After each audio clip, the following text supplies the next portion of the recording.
Shalom jemaat yang terkasih dalam Tuhan. Mari bersama kita akan mengambil saat teduh sejenak mempersiapkan hati dan pikiran kita.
Mari kita datang, sujud menyembah kepadanya, berlutut di hadapan Tuhan yang menjadikan kita dan mengakui bahwa pertolongan kita adalah dalam nama Tuhan yang menjadikan langit dan bumi.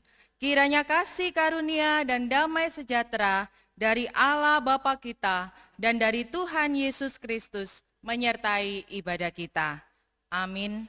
Mazmur nomor 9 ayat 2 dan 3. Aku mau bersyukur kepada Tuhan dengan segenap hatiku. Aku mau menceritakan segala perbuatanmu yang ajaib.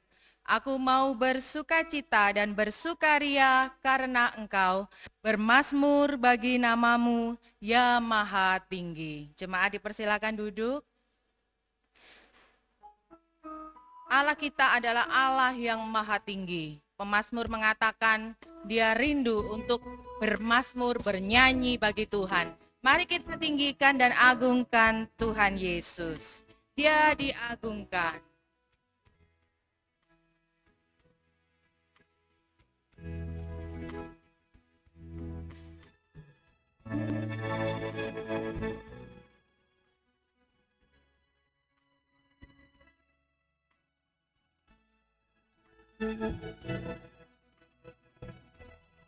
Dengan sungguh-sungguh dia katakan, dia diagungkan. Dia diagungkan, Raja diagungkan tinggi. Aku puji dia, dia diagungkan selamanya. Agung ku puji namanya. Yesus Tuhan, kebenarannya memerintah, surga bumi bersukacita dalam nama-Nya. Dia diagungkan, Raja diagungkan tinggi, dia diagungkan.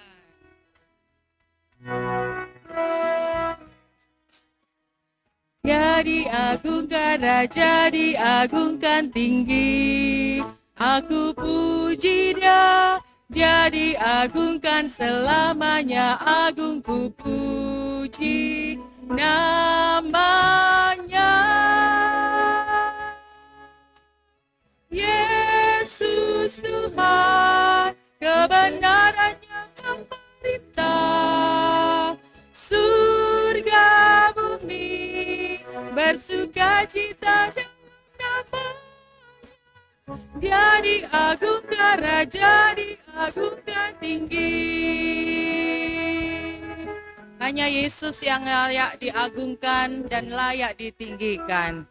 Dengan lebih sungguh-sungguh lagi kita agungkan dan tinggikan Dia.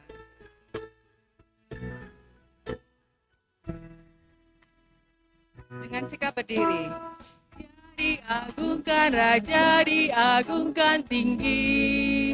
Aku puji dia, dia diagungkan selamanya. Agung ku puji namanya.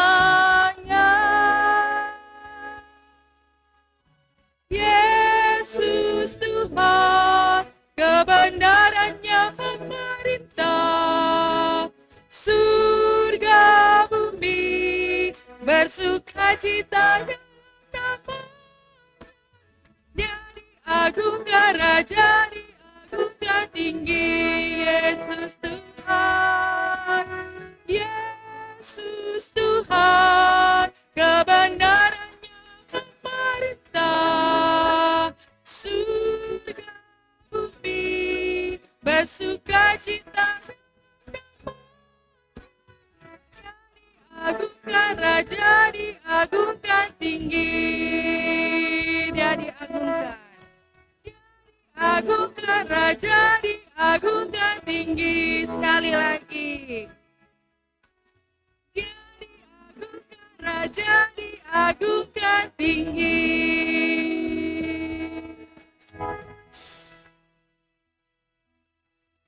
Mari bersama dengan kerendahan hati kita datang di hadapan Tuhan. Kita mengakui segala dosa-dosa kita di hadapannya dengan jujur. Ya Tuhan Allah yang maha besar dan dahsyat, yang memegang perjanjian dan kasih setia terhadap mereka yang mengasihi Engkau, kami mengaku bahwa kami telah berdosa dan bersalah. Kami telah berlaku fasik dan memberontak. Kami telah menyimpang dari perintah-Mu ya Tuhan. Kami telah menyakiti hati-Mu dan hati sesama kami. Patutlah kami malu seperti hari ini, sebab kami telah berdosa. Ya Tuhan, hanya pada-Mu saja ada kasih sayang dan pengampunan. Kiranya murka dan amarah-Mu berlalu daripada kami. Ampunilah kami dan kuduskanlah kami dengan darah-Mu yang kudus, supaya kami layak datang kepadamu. Terima kasih Bapa dalam surga, di dalam nama Tuhan Yesus kami memohon pengampunan. Amin. Jemaat dipersilakan duduk. Pemulihan akan kita alami jika kita sungguh-sungguh mau datang kepada Tuhan Yesus. Karena hanya di dalam Dia saja ada kekuatan bagi setiap kita. Allah kita Allah yang ajaib. Allah kita Allah yang penuh kuasa. Ajaib Kau Tuhan, penuh kuasa, sanggup memulihkan keadaanku.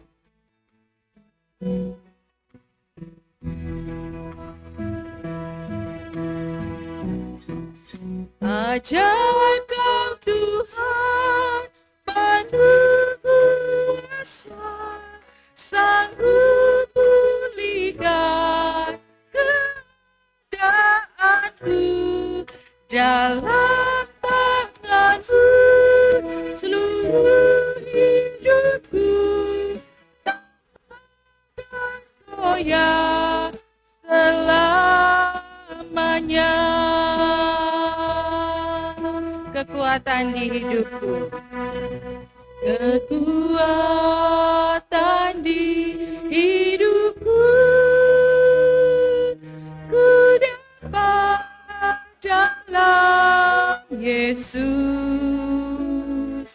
Dia tak pernah tinggalkanku,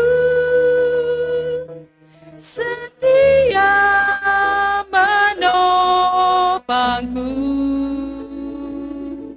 berseru berharap dalam Yesus. Katakan ajaib Kau Tuhan, ajaib Tuhan, penuh kuasa, pulihkan keadaanku.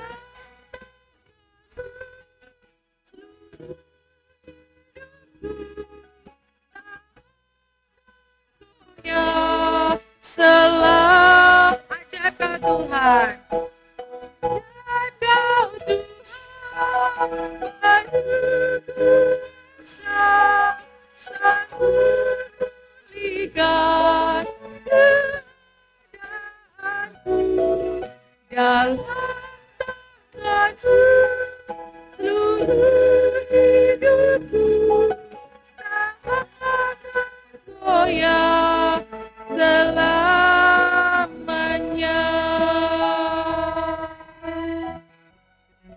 Berita anugerah pada pagi hari ini dari 1 Petrus 1, 18 dan 19. Sebab kamu tahu bahwa kamu telah ditebus dari cara hidupmu yang sia-sia, yang kamu warisi dari nenek moyangmu itu bukan dengan barang yang fana, bukan pula dengan perak atau emas, melainkan dengan darah yang mahal, yaitu darah Kristus yang sama seperti darah anak domba yang tak bernoda dan tak bercacat. Mari kita membaca petunjuk hidup baru dari alamat kitabnya terlebih dahulu. 2, 3.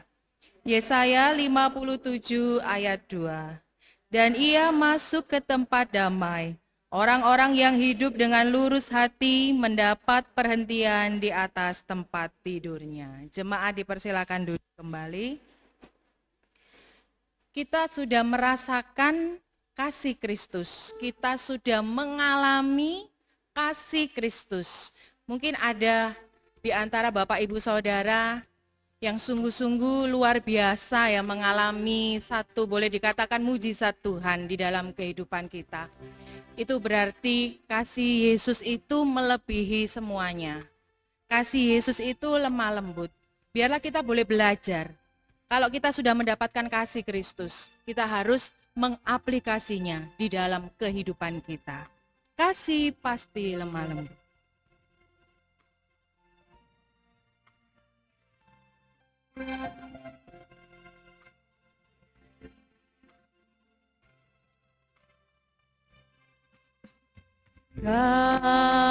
Kasih pasti lemah lembut. Kasih pasti memaafkan. Kasih pasti murah hati. Kasih-Mu Tuhan, ajarilah kami ya Tuhan. Ajarilah kami ini saling mengasihi. Ajarilah kami ini saling mengampuni. Ajarilah kami ini kasih-Mu ya Tuhan. Kasih-Mu kudus yang ada batasnya. Kaum pria saja, kasih pasti lemah lembut.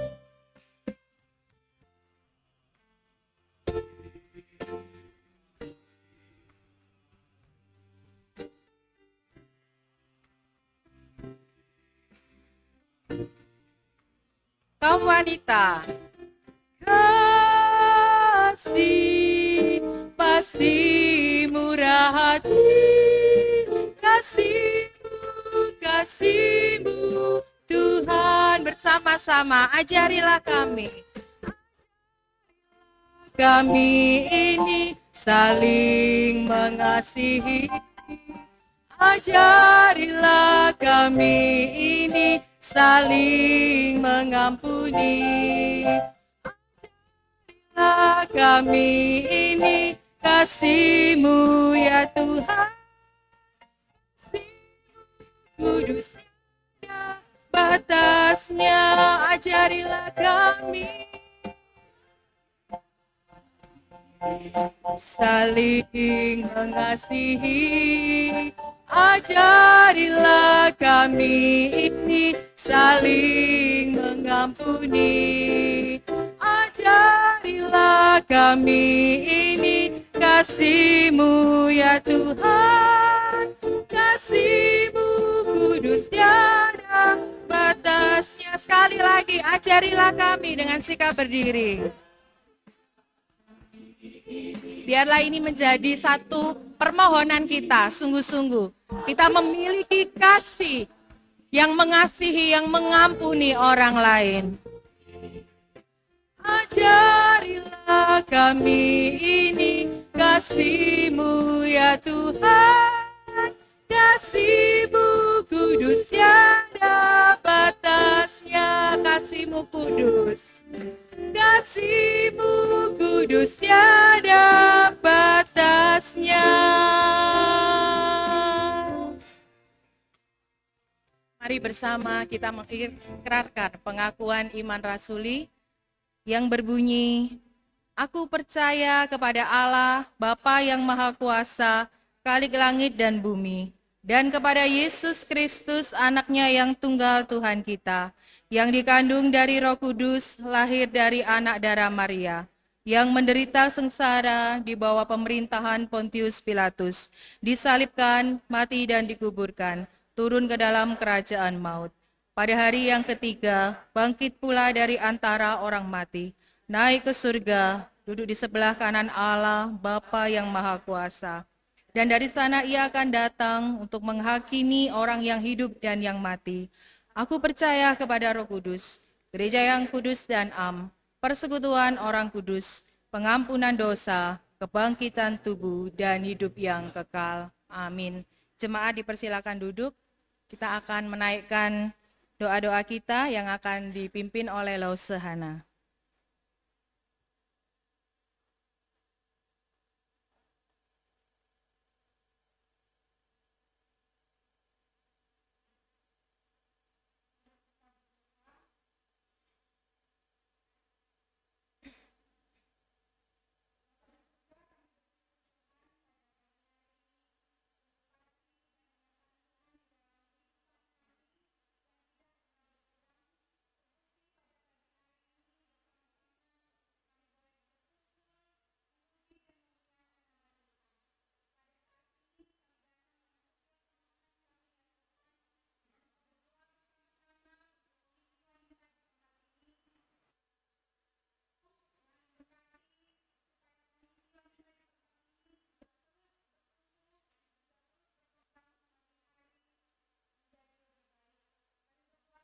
Untuk setiap program yang telah disusun di Komisi Wanita, Tuhan memberkati, Tuhan menolong juga dapat dijalankan dengan baik. Setiap pengurus Tuhan berkati, Tuhan berikan kekuatan, kompakan di dalam melayani Tuhan. Kami juga berdoa Tuhan untuk Komisi Diakonia ke dalam tangan-Mu, Tuhan kiranya memberkati supaya setiap program yang ada juga dapat dikerjakan dengan baik.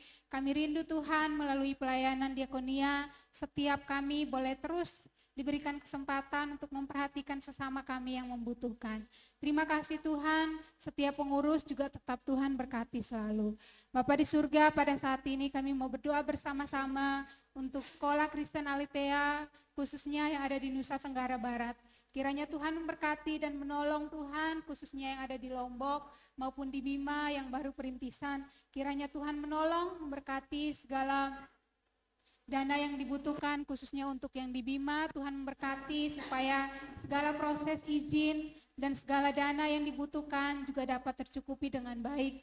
Untuk SKA yang ada di Lombok pun kami serahkan ke dalam tangan-Mu, kiranya Tuhan pakai, Tuhan menolong melalui setiap guru, setiap tenaga pengajar, Tuhan memberkati supaya bersama-sama melalui itu semua kami boleh membangun sekolah ini menjadi lebih baik, dan melalui sekolah ini juga setiap anak-anak boleh dibina menjadi anak-anak yang cerdas, baik itu secara intelektual maupun juga secara rohani. Kami juga berdoa Tuhan pada saat ini untuk bangsa kami, bangsa Indonesia.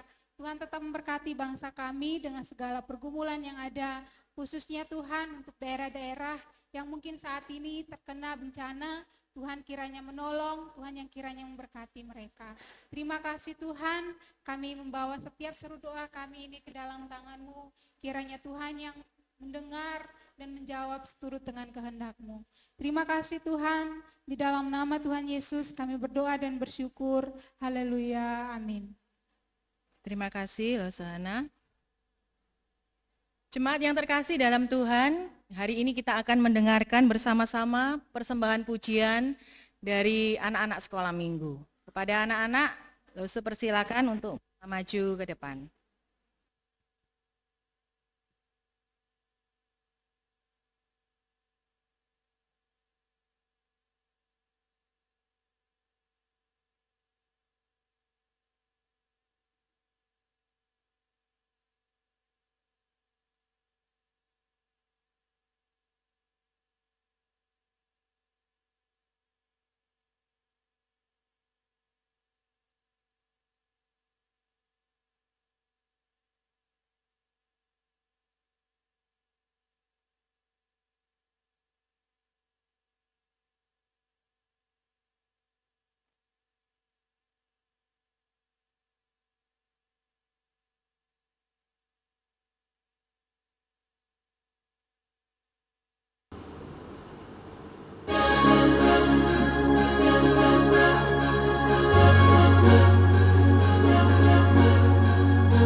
Lembutkanlah hatiku untuk dapat lebih mengasihimu.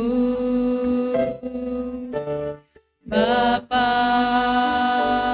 bentuklah diriku untuk dapat menjadi saksimu dan mengerti rencanamu di dalam hidupku. Jadikan aku semakin indah di hadapanmu. Terima kasih Yesusku, terima kasih Yesusku. Puji syukur hanya bagi Tuhanku. Terima kasih Yesusku, terima kasih Yesusku.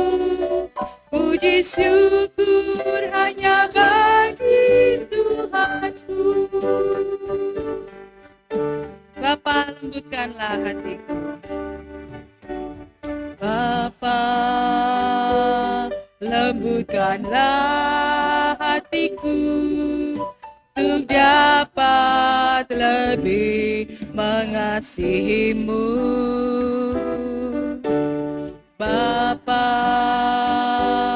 bentuklah diriku untuk dapat menjadi saksimu dan mengerti rencanamu di dalam hidupku. Jadikan aku semakin indah di hadapanmu. Terima kasih. Pada hambanya kami persilakan.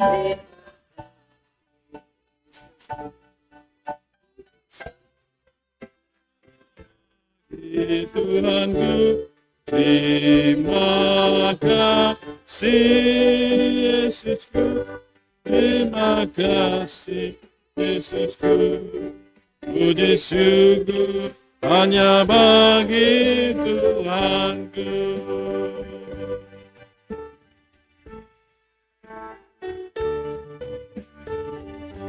Mari bersama-sama kita berdoa. Kami naikkan syukur kepadamu Bapa di surga karena Engkau sangat baik. Kami akan mendengar firman-Mu, Tuhan berkati kami semuanya.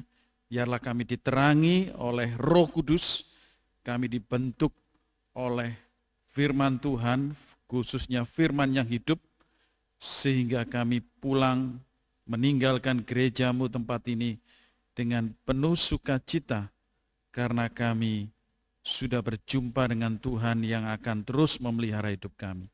Berkati hamba-Mu yang penuh keterbatasan, Tuhan sendiri akan menolong untuk Tuhan pakai, dapat menyampaikan kebenaran-kebenaran firman Tuhan dengan tegas dan nama Tuhan dipermuliakan.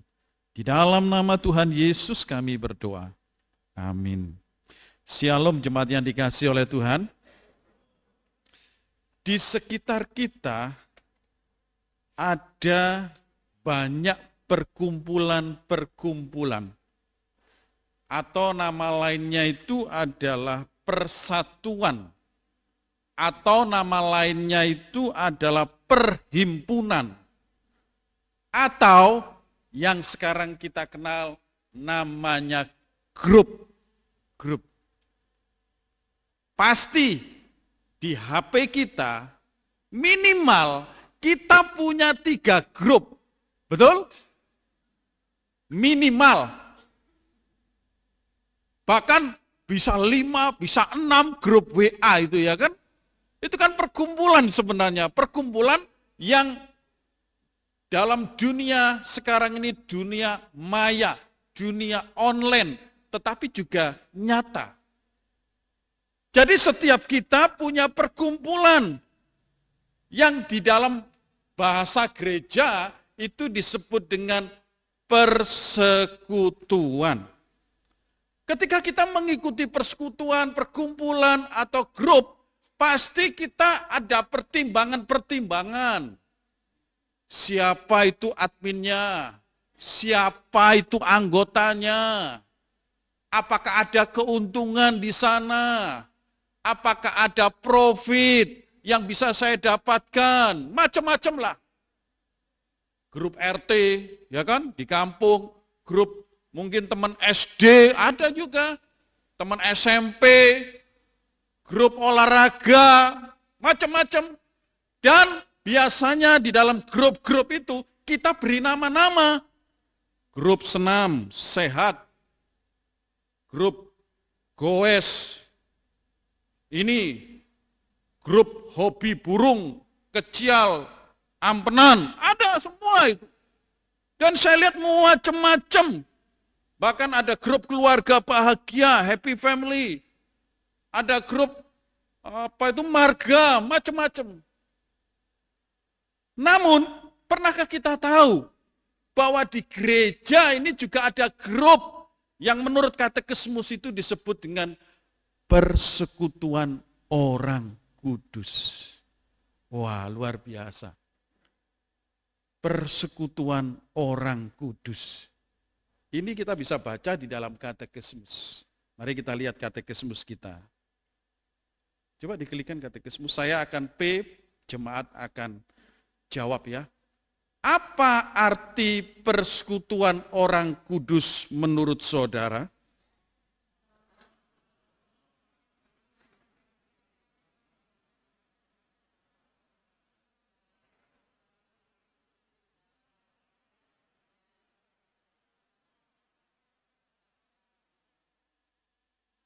Apa arti persekutuan orang kudus menurut saudara?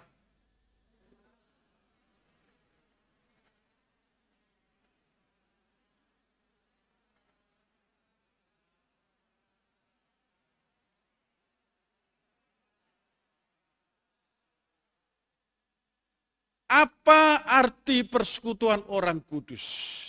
Apakah gereja itu terdiri dari orang-orang yang kudus saja? Ini bisa salah mengerti. Kita harus berani ngomong persekutuan kita adalah persekutuan orang kudus. Lalu orang lain itu harus memahami apa yang dimaksud dengan persekutuan orang kudus. Kalau kita membaca firman Tuhan di dalam 1 Petrus 2 ayat 9, kita baca bersama-sama. 1 Petrus 2 ayat 9, 1, 2, 3. Tetapi kamulah bangsa yang terpilih, imamat yang rajani, bangsa yang kudus, umat kepunyaan Allah sendiri, supaya kamu memberitakan perbuatan-perbuatan yang besar dari Dia, yang telah memanggil kamu keluar dari kegelapan kepada terangnya yang ajaib. Sebutan orang-orang kudus atau persekutuan orang kudus itu sebenarnya dilatar belakangi di dalam perjanjian lama, di mana Allah memilih salah satu bangsa, yaitu bangsa Israel, untuk dipisahkan dari bangsa lain. Inilah yang disebut dengan bangsa yang dikuduskan oleh Tuhan. Lalu di dalam perjanjian baru 1 Petrus mengingatkan kepada orang-orang yang sudah percaya kepada Yesus, bahwa engkaulah bangsa yang kudus. Kata kudus itu dipakai kata hugios. Artinya apa? Diasingkan, dikesampingkan, semacam seperti barang itu disendirikan. Kata hugios ini bisa dikenakan untuk benda, tetapi juga untuk manusia. Jadi kita yang sudah percaya kepada Yesus, inilah yang disebut dengan orang-orang yang kudus. Orang-orang yang kudus itu bukan kudus karena kemampuan kita. Orang-orang yang kudus atau persekutuan orang kudus ini terjadi karena kita dikuduskan melalui kematian dan pengorbanan Yesus di atas kayu salib. Inilah yang membuat kita ini menjadi orang-orang yang kudus, orang-orang yang dikuduskan, memiliki persekutuan yang kudus. Jadi saya harus katakan bahwa gereja itu bukan persekutuan orang kudus yang artinya kita ini tidak berdosa, bukan. Tetapi persekutuan orang-orang yang dipilih, dikesampingkan, dikuduskan oleh Tuhan. Jadi jangan kita menjadi kecil hati kalau dalam hidup ini sebagai manusia kita bisa jatuh dalam dosa. Bahkan kita punya dosa masa lalu. Jangan kita menjadi orang yang merasa diri bersalah, jangan. Kita harus kembali bertobat, diingatkan Tuhan. Tuhan memanggil kita untuk dikuduskan. Ketika kita membicarakan soal pengudusan, ini ada 3 macam pengudusan. Yang pertama disebut dengan initial sanctification, yaitu posisi kita, status kita yang dikuduskan ketika kita percaya kepada Yesus. Ketika kita percaya kepada Yesus, kita diambil, dikesampingkan. Engkau adalah anakku yang kudus, yang kukuduskan. Setelah kita diselamatkan, status kita diubah. Kita masuk yang namanya progressive sanctification, yaitu kita terus dikuduskan. Terus dikuduskan. Kadang-kadang kita jatuh, tapi Tuhan memanggil kita, ayo anakku bangun. Ini yang namanya progresif pengudusan. Dan yang terakhir nanti namanya final sanctification, yaitu kita dikuduskan. Finalnya ketika kita berjumpa dengan Yesus. Jadi inilah yang dimaksud dengan persekutuan orang kudus. Luar biasa persekutuan kita. Biarlah kita menjadi anak-anak Tuhan yang senantiasa dikuduskan. Senantiasa sekarang ini kalau kita yang sudah percaya, kita berarti sedang masuk dalam yang namanya progressive sanctification, yaitu kita sedang dikuduskan. Kalau ada orang jatuh dalam dosa, saudara kita harus rangkul dia. Bukan kita singkirkan. Memang di dalam tradisi gereja reform itu jelas bahwa ciri gereja reform adalah gereja yang minimal memegang 3 ajaran gereja yang benar. 1, pemberitaan firman Tuhan harus benar. Yang kedua adalah perjamuan kudus harus benar. Yang ketiga adalah siasat gerejawi harus benar. Ditegakkan. Tetapi itu semua sebenarnya dalam kerangka kita yang namanya progresif ini tadi. Jadi kita tidak perlu takut, tidak perlu gentar ketika kita menghadapi persoalan-persoalan, karena itu adalah dinamika iman kita, dinamika pengudusan kita. Inilah yang disebut dengan persekutuan orang kudus. Kalau di dalam perkumpulan-perkumpulan kita, mungkin bukan perkumpulan gereja ya, grup-grup. Kalau ada orang grup, mungkin di RT kita ada orang jatuh, maka Bapak Ibu ingat pengajaran ini, tidak ada orang yang tidak mengalami akan kejatuhan. Maka kita sebagai anggota grup yang banyak anggotanya itu mungkin beragama lain, kita bisa memberikan pencerahan, kita bisa memberikan bantuan, kita bisa memberikan doa. Ini yang namanya persekutuan orang kudus yang berdampak. Ya. Nah, Katekismus Heidelberg tadi itu jelas persekutuan orang kudus. Lalu apa sih ciri persekutuan orang kudus menurut Katekismus Heidelberg? Katekismus Heidelberg itu punya ciri yang disebut dengan ciri Alkitabiah. Jadi pernyataan-pernyataan yang dikeluarkan itu ada dasar-dasar Alkitabnya. Ketika menyebut gereja kita atau persekutuan kita disebut dengan persekutuan orang kudus, apa sih cirinya? Bagaimana kita mewujudkan itu semuanya? Yang pertama, cirinya adalah anggotanya itu menyadari bahwa di dalam Kristus kita ini satu tubuh. Ya. Di dalam Kristus kita ini satu tubuh. Kita lihat pertanyaan 55 tadi, coba. Pertama, bahwa semua orang beriman dan tiap-tiap orang beriman secara perorangan sebagai anggota Tuhan Kristus. Mendapat bagian dalam dia dan dalam semua harta serta karunia-Nya. Ayat firman Tuhan didukung dari 1 Korintus 12 ayat 12 dan 14. Kita baca bersama-sama. 1, 2, 3. Karena sama seperti tubuh itu satu dan anggota-anggotanya banyak, dan segala anggota itu sekalipun banyak merupakan satu tubuh. Demikian pula Kristus. Karena tubuh juga tidak berdiri dari satu anggota, tetapi atas banyak anggota. Kita tentu sudah sering mendengar bahwa jemaat di Korintus adalah jemaat yang dinamikanya itu luar biasa. Mereka jemaat yang diberkati Tuhan dengan kekayaan karunia-karunia.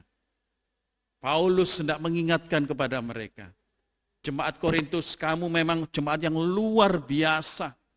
Tetapi ingat bahwa kekayaan karunia itu mendorong kamu harus sadar bahwa kita ini satu tubuh. Memang satu tubuh itu banyak anggota. Memang satu tubuh itu berbeda fungsinya. Tetapi mereka tetap satu. Mereka diingatkan agar di dalam hidup mereka sadar bahwa mereka punya kepala, yaitu kepalanya adalah Yesus itu sendiri. Mereka diingatkan di dalam gereja Korintus, memang ada yang posisinya sebagai tangan, ada yang posisinya sebagai mata, ada yang mungkin posisinya sebagai kaki atau dan lain-lain. Tetapi mereka harus sadar bahwa mereka itu satu tubuh. Menyadari bahwa dalam Kristus kita ini satu tubuh. Ini adalah yang disebut dengan persekutuan. Di dalam tata gereja GKT, saya singgung sedikit tata gereja GKT. Di dalam tata gereja GKT pasal 5 anggota GKT, kita baca bersama-sama supaya kita tahu. Adapun anggota gereja Kristus Tuhan ialah orang-orang Kristen yang mengaku asas dan kepercayaan gereja Kristus Tuhan, tunduk kepada tata gereja dan peraturan khusus GKT, sudah dibaptiskan atau yang sudah disidi, mereka disebut anggota penuh. Anak-anak belum dewasa mereka disebut dengan anggota belum sidi atau dewasa. Lain-lainnya disebut simpatisan atau pengunjung. Nah, ini saya perlu promosikan tata gereja kita. Kita kan satu tubuh ya. Kita di sini bicara satu tubuh, satu anggota di dalam gereja Kristus Tuhan. Tetapi gereja Kristus Tuhan itu punya yang namanya tata gereja aturan. Ya. Tidak membuat kita ini untuk tidak bebas, bukan. Tetapi ada kadang-kadang hal-hal yang perlu kita tahu. Misalnya saja pasal 5 ini tentang anggota ini. Ini berkaitan supaya kita tahu. Misalnya kalau kita belum anggota yang boleh dikatakan penuh, maka nanti pada saat mungkin pemilihan penatua dan sebagainya, itu kita tidak punya hak suara. Ya. Oleh karena itu saya mengundang bagi jemaat yang belum anggota penuh. Untuk apa? Untuk saya mau menjadi anggota GKT secara penuh. Secara dalam tanda kutip resmi begitu ya. Kan setelah Covid ini kita banyak menerima tamu undangan. Biasanya kita sebut dengan istilah atestasi, ya kan? Atestasi kalau sesama anggota-anggota GKT kita gampang, kalau yang tidak seasas kita perlu yang namanya katekesasi. Jadi di sini kita bisa melihat anggota satu tubuh. Kita ini satu tubuh, maka kita ini harus paham posisi kita di mana. Yang kedua, pelajaran dari pasal. Coba diklikkan pasal. Loh, ini. Karena kita satu tubuh, maka kita harus sadar saya ini bagian yang mana. Karena hanya satu potongan pasal yang cocok persis untuk mengisi suatu kekosongan. Maka kita sebagai satu tubuh, kita harus tahu, saya ini posisinya sebagai kaki, sebagai tangan, atau sebagai telinga, atau apa. Kalau kita yang namanya persekutuan, kita harus sadar akan hal ini. Supaya kita bisa berpartisipasi di dalam pelayanan. Nah, ini maksud saya. Jadi ketika Tuhan memanggil kita untuk dikuduskan, kita bukan untuk menjadi orang yang statis. Tetapi kita harus menjadi orang yang dinamis. Saya diselamatkan, dikuduskan Tuhan ini dengan tujuan saya melayani Dia. Saya mengasihi Dia. Jadi persekutuan yang kudus itu memanggil kita menjadi satu tubuh. Penting buat kita. Ya, ini hal-hal yang supaya kita sadar. Yang kedua, ciri persekutuan orang kudus. Menyadari panggilan kita untuk melayani bersama-sama. Coba diklikkan. Pertanyaan 55. Apa arti persekutuan orang kudus menurut saudara? Mohon dijawab.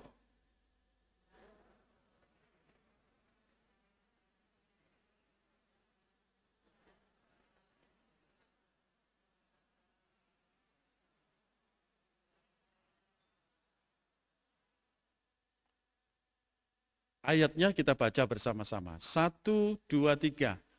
Layanilah seorang akan yang lain sesuai dengan karunia yang telah diperoleh tiap-tiap orang sebagai pengurus yang baik dari kasih karunia Allah.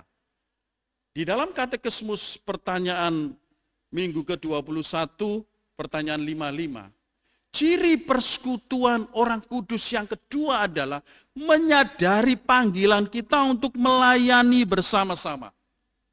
Kalau kita tadi lihat bahwa tiap-tiap orang percaya harus menyadari kewajibannya. Ini pakai kata kewajiban ya. Untuk dengan sukarela dan gembira mempergunakan segala karunia yang didapatnya demi kebaikan dan keselamatan anggota yang lain. Jadi di sini hendak mengatakan bahwa ciri persekutuan orang kudus yang kedua adalah kita harus sadar bahwa kita ini dipanggil dalam persekutuan itu untuk melayani.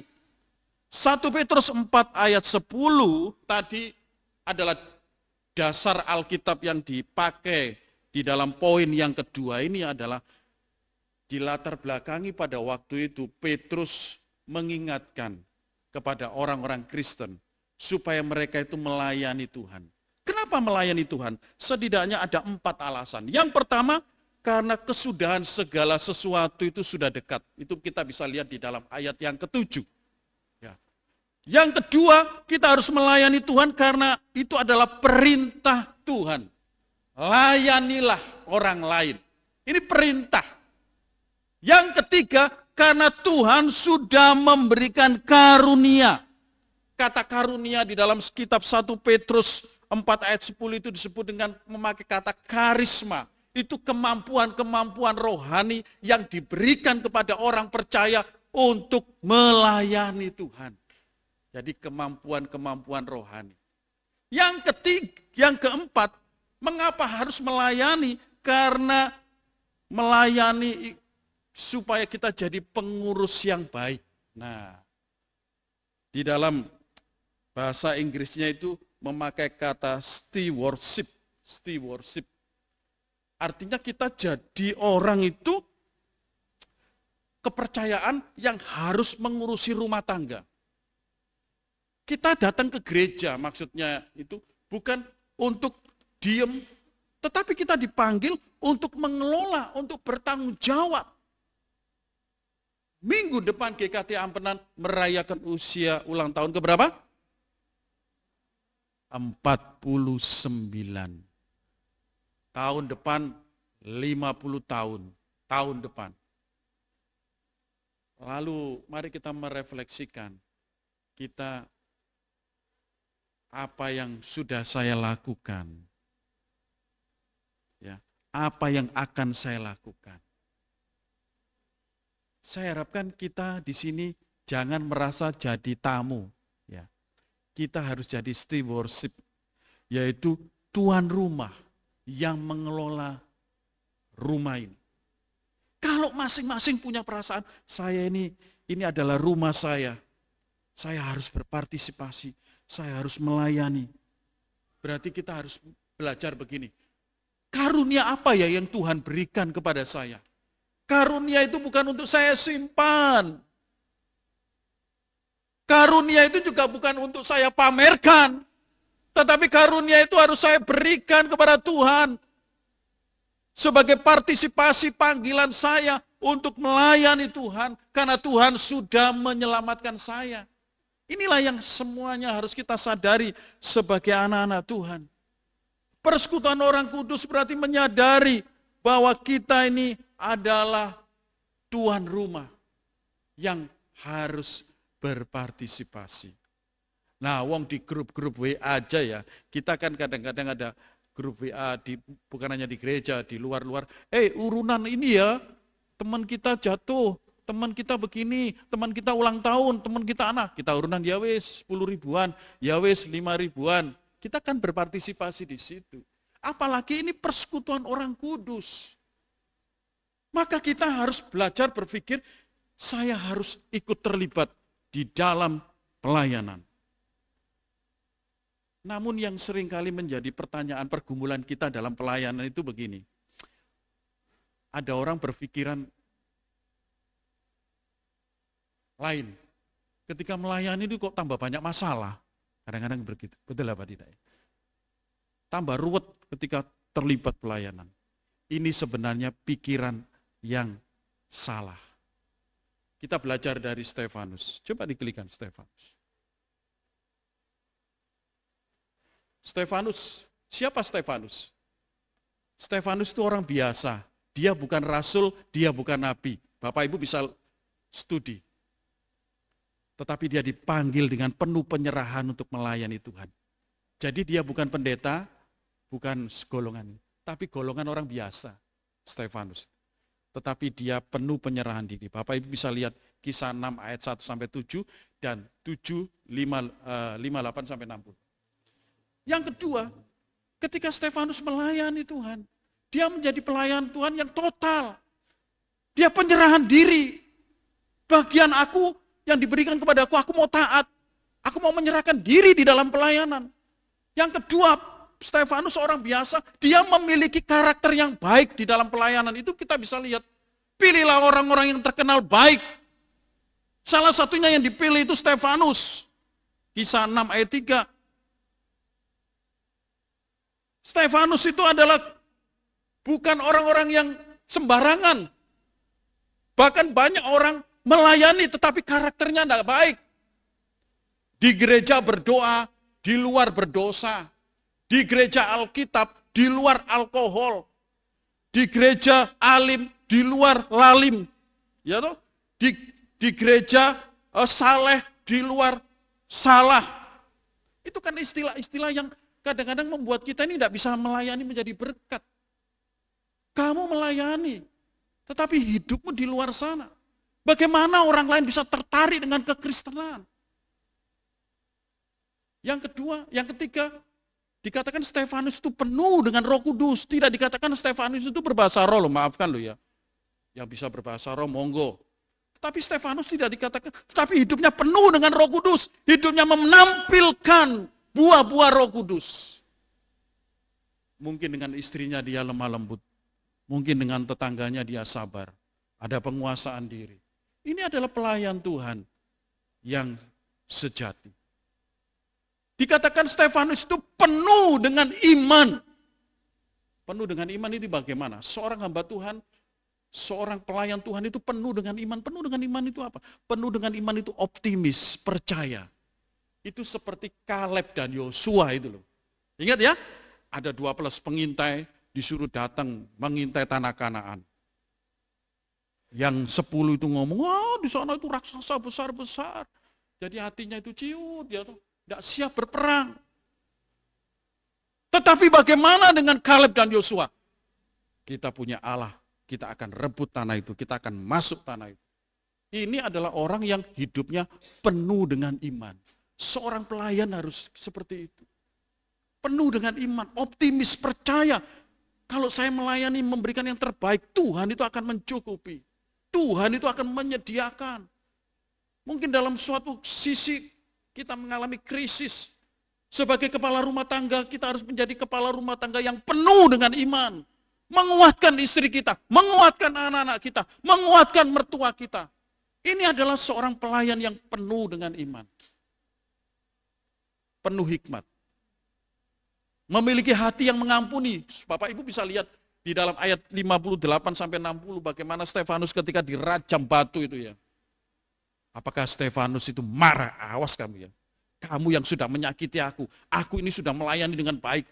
Semoga kamu dikutuk oleh Tuhan. Stefanus tidak seperti itu. Stefanus mengampuni. Jadi seorang pelayan sejati ketika mengalami sakit hati, yang keluar adalah pengampunan, bukan dendam. Penghakiman bagian Tuhan. Bahkan yang ketujuh, pelajaran dari Stefanus, seorang pelayan yang sejati. Dia rela menderita. Ya, kan dia dirajam batu matinya. Dia rela menderita, mempertahankan iman. Inilah sebenarnya menjadi standar hidup kita ketika kita terlibat di dalam pelayanan. Ingatlah karunia rohani diberikan Tuhan kepada kita supaya kita bisa melayani dengan pelayanan yang baik, yang sejati. Ada satu kata-kata yang bijak yang berbunyi demikian. Mari kita baca bersama-sama. 1, 2, 3. Setiap orang percaya tidak memiliki karunia yang sama, tetapi memiliki kesempatan yang sama untuk melayani Tuhan. Setuju? Harusnya setuju. Kita beda-beda ini. Ya. Ada yang ngomongnya pelan, ada yang ngomongnya banter. Tapi yang penting bukan menggosip. Ya toh. Tapi dia cara ngomongnya. Tetapi yang penting adalah melayani Tuhan. Karunia kita berbeda. Beda. Tetapi kita memiliki kesempatan yang sama.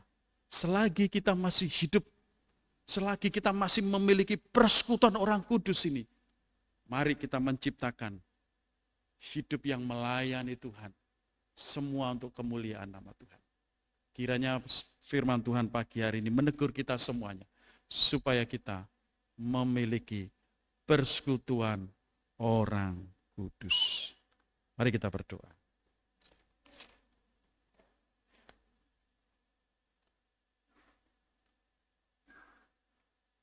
Ya Bapa di surga, tolonglah kami, supaya kami sadar bahwa kami yang duduk di tempat ini memiliki persekutuan orang kudus. Kami satu tubuh dan kami juga dipanggil melayani di dalam satu tubuh itu. Bahkan kami juga melayani kepada orang lain yang merupakan panggilan amanat agung yang sudah Tuhan berikan kepada kami. Tolonglah kami ya Tuhan, supaya kami sadar bahwa karunia waktu yang diberikan kepada kami bukan membuat kami menjadi orang yang statis, yang diam, yang membisu, yang tidak mengambil langkah, tetapi kami bisa sadar agar kami menjadi orang yang dinamis, bergerak untuk menjalankan amanat Tuhan. Mohon Tuhan persiapkan hati kami menyongsong rangkaian acara ulang tahun gereja. Kami berdoa untuk setiap acara dalam hari-hari ke depan, perlengkapan untuk melayani Tuhan melalui ceramah-ceramah dan pembinaan khusus. Bahkan puncak acara adalah ibadah syukur.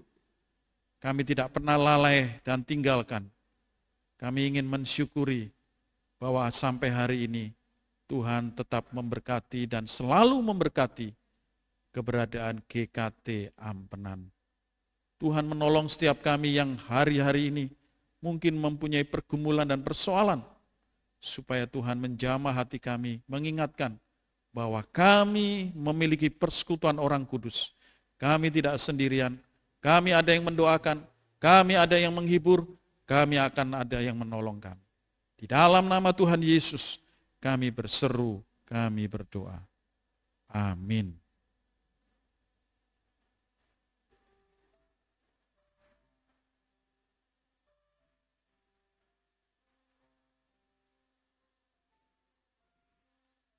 Terima kasih kepada hambanya yang telah menyampaikan firman Tuhan.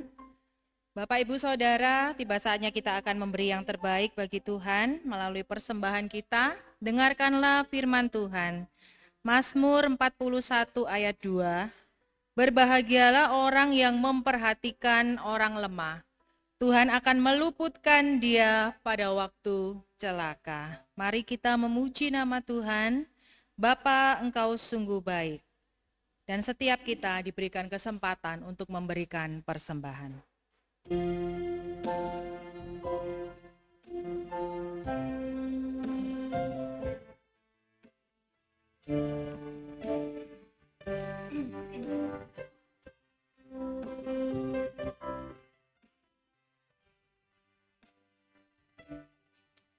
Bapa,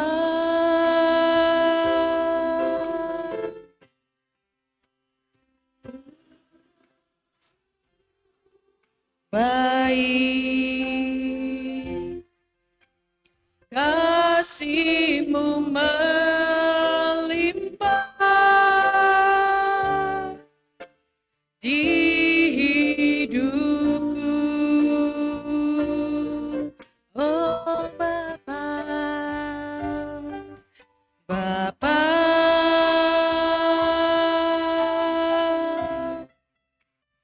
ku berterima kasih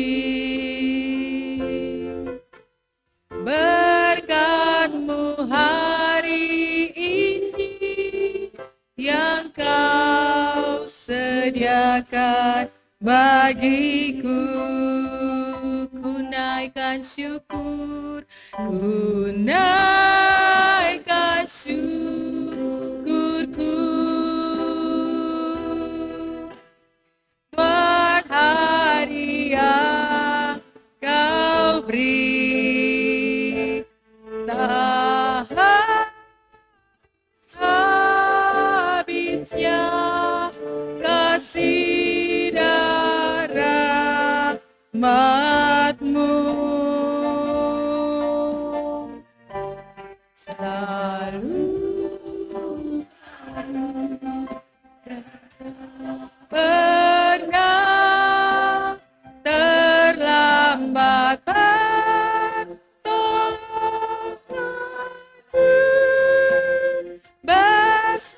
setiamu di sepanjang hidupku. Ku naikkan syukurku dengan sikap berdiri. Ku naikkan syukurku buat hari yang Kau beri. Tak habisnya kasih dan rahmat-Mu selalu baru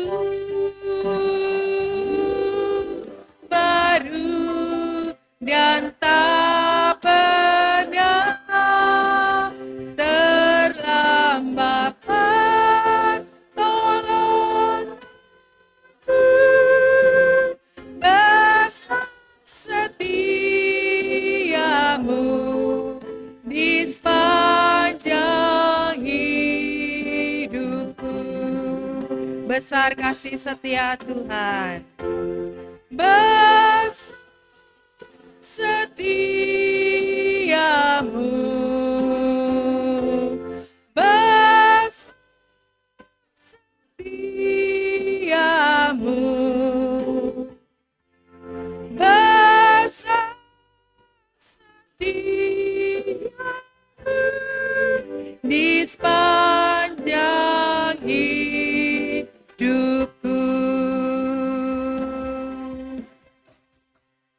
Doa persembahan akan dipimpin oleh Ibu Diana.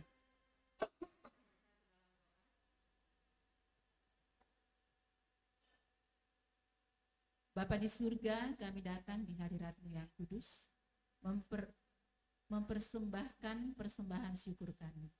Kiranya Tuhan memberkati persembahan syukur ini, menyucikan dan menguduskan agar dapat digunakan untuk pekerjaan Tuhan, pelayanan Tuhan yang ada di tempat ini.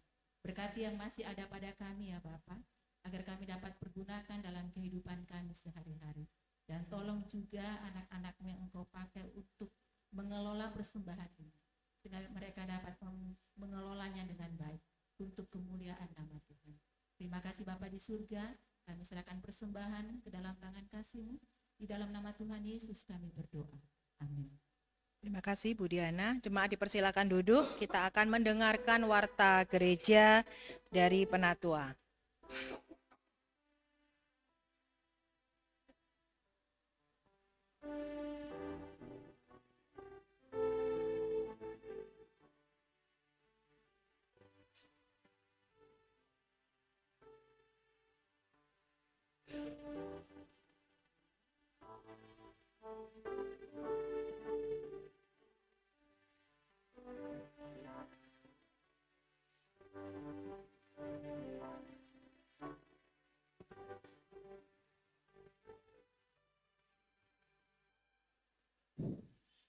Salam, selamat pagi jemaat yang terkasih dalam Tuhan Yesus. Hari ini ada beberapa warta yang perlu kita sampaikan bersama. Namun sebelumnya, mohon jika ada jemaat yang baru pertama kali beribadah di GKT Ampenan ini, tolong untuk dapat berdiri di tempat saja. Silakan yang mungkin baru pertama kali beribadah untuk dapat berdiri di tempat. Tidak ada, terima kasih. Kita juga mengucapkan terima kasih pada Bapak Pendeta yang telah menyampaikan firman Tuhan pada pagi hari ini. Juga kepada liturgos, singer dan musiknya, terima kasih untuk pelayanannya. Selanjutnya ada beberapa warta jemaat yang perlu kita ketahui bersama.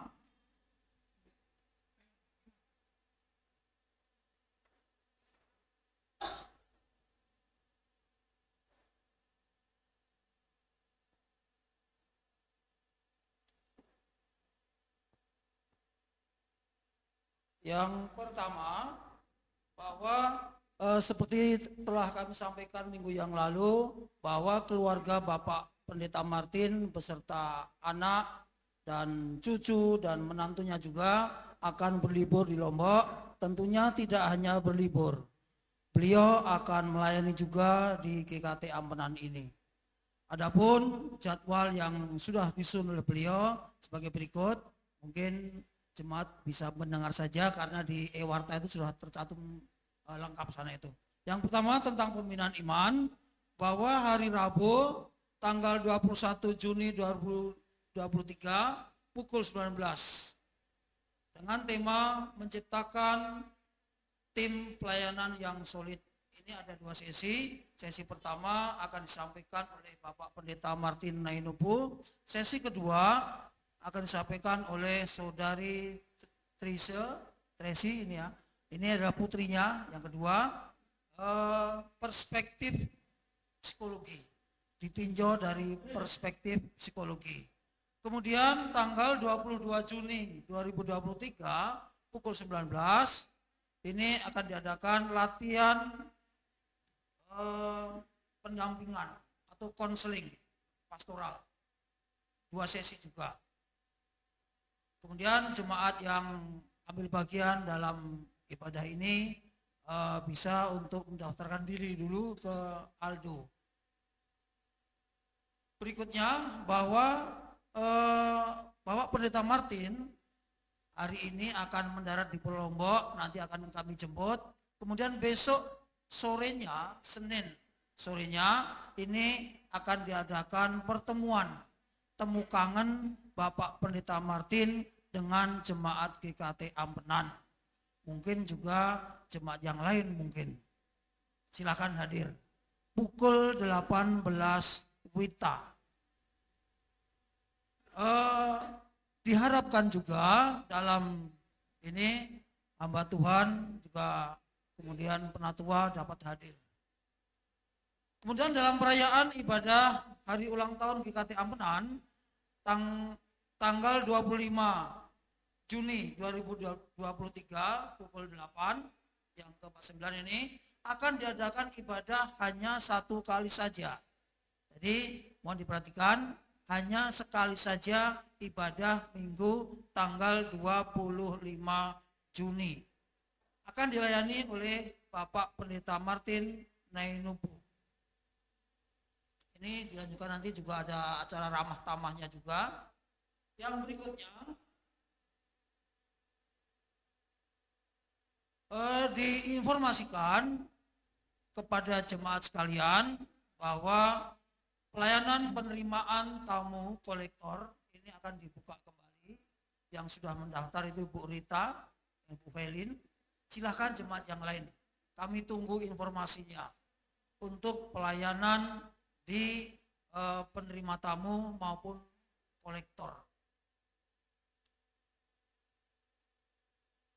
Selanjutnya, ada beberapa jemaat yang lemah tubuh, yang berbaring masih sakit saat ini, seperti Encim Ampo, Ibu Yanti, Ibu Kuehun, kemudian Ibu Mensia, kemudian Ibu Mama dari Ibu Rahel, Mama dari Bapak Supriyadi, Pak Agus Sandi, kemudian Pak Denny Piri juga, Bu Mesyang, dan juga Bapak Yohasis. Bapak Yohasis ini adalah orang tua dari Bapak Suntoko, orang tua dari Ibu Sunarti, atau orang tua dari Ibu Tini. Mohon dukungan doa bagi jemaat-jemaat yang mengalami lemah tubuh tersebut.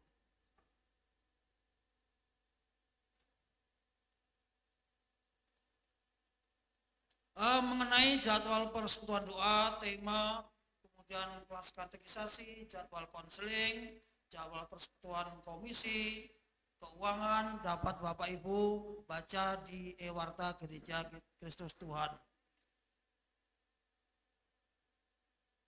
Selanjutnya, bahwa hamba Tuhan, Bapak Pendeta Suhartoyo sekeluarga akan mengambil cuti yang dimulai dari tanggal 25 Juni sampai 8 Juli 2023. Jadi jika menginginkan sesuatu, mungkin Bapak Pendeta pergi keluar ini cuti, bisa menghubungi perusahaan atau Losahana. Mohon dukungan doa. Berikutnya, hari ini ada beberapa jemaat yang berulang tahun. Yang pertama Bapak Albert Gunawan, yang kedua dari Saudari Reta Fangide, kemudian Ibu Lili Aryo. Selamat berulang tahun pada Minggu tanggal 18 Juni 2023. Dan selesai ibadah ini, mohon jemaat tidak langsung pulang, tetapi menuju ke ruang belakang, menuju ke teras Gereja Kristus Tuhan. Di sana keluarga Bapak Albert menyediakan sarapan pagi ulang tahunnya hari ini. Demikian warta jemaat yang perlu kita sampaikan. Terima kasih, selamat berlibur, selamat hari Minggu, Tuhan Yesus memberkati. Amin. Terima kasih Pak Bambang. Jemaat mari dengan sikap berdiri, kita kembalikan segala hormat dan kemuliaan hanya bagi nama Tuhan. Doksologi berkat oleh Bapak Pendeta Suhartoyo dan kita tutup dengan pujian. Amin.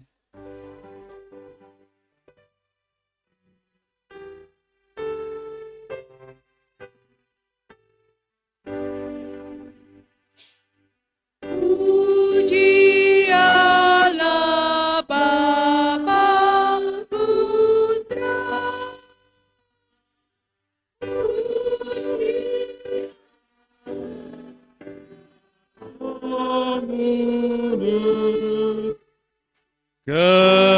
ketiganya yang esa. Pun selamat sumber berkah. Amin.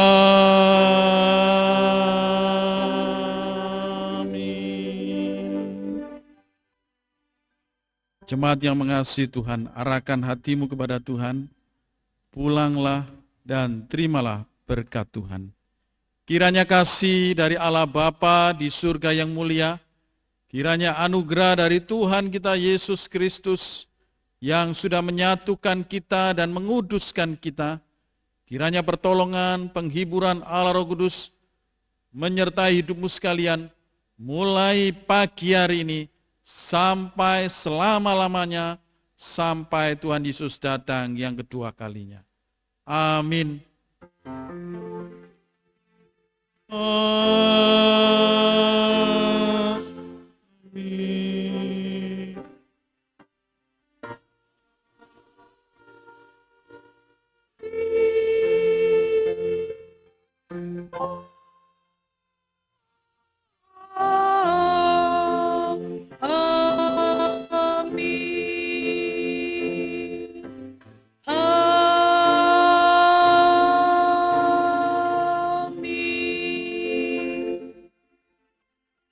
Dipersilakan duduk, silakan mengambil saat teduh.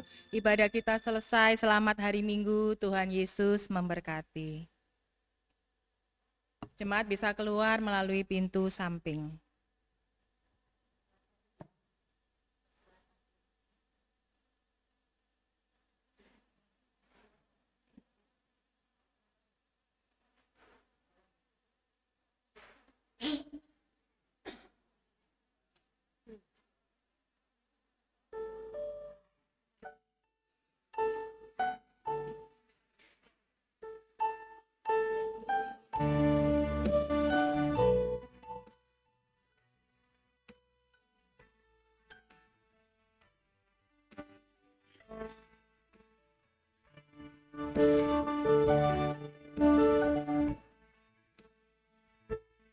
Kekuatan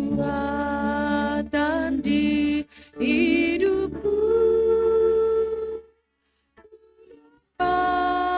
dalam Yesus, Dia tak pernah tinggalkanku, setia menopangku, berseru berharap dalam Yesus. Ajar kau Tuhan penuh kuasa, sanggup pulihkan keadaanku dalam tanganku, seluruh hidupku tak akan goyah selamanya.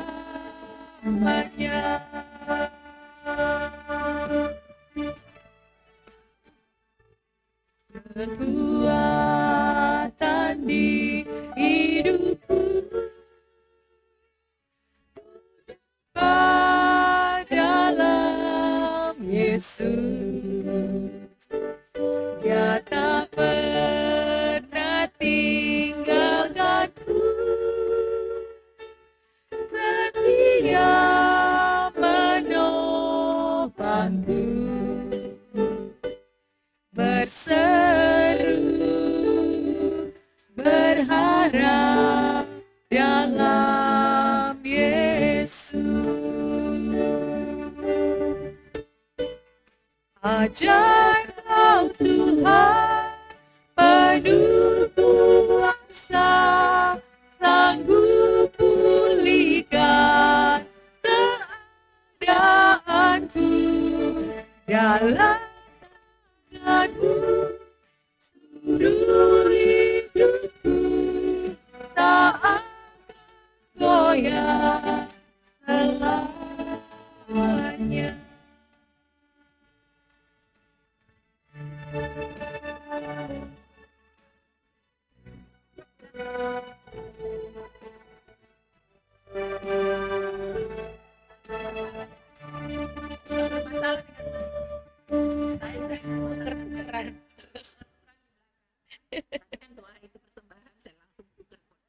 Iya, mati saya terus tak hidup. Ini juga Bu ya. Ini tinggal aja dipakai. Ini sering diterbangkan angin Bu, jadi kita juga bingung gimana ini. Ya sebenarnya siapa tahu.